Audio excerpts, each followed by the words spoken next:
Get online data into your Excel workbook with data types. To see available data types, select Data. Open the Data Types gallery to view data type categories like chemistry, food, zip codes, and movies, and even plants. Let's add some plants. Then, format by selecting Home, Format as Table.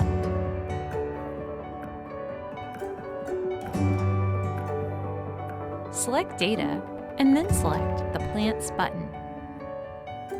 If you see a question mark, Excel needs help to specify the data. Go to the Data selector and select the matching one. Select the icon to open the card for this data type. Select Add Column to show the data you can add.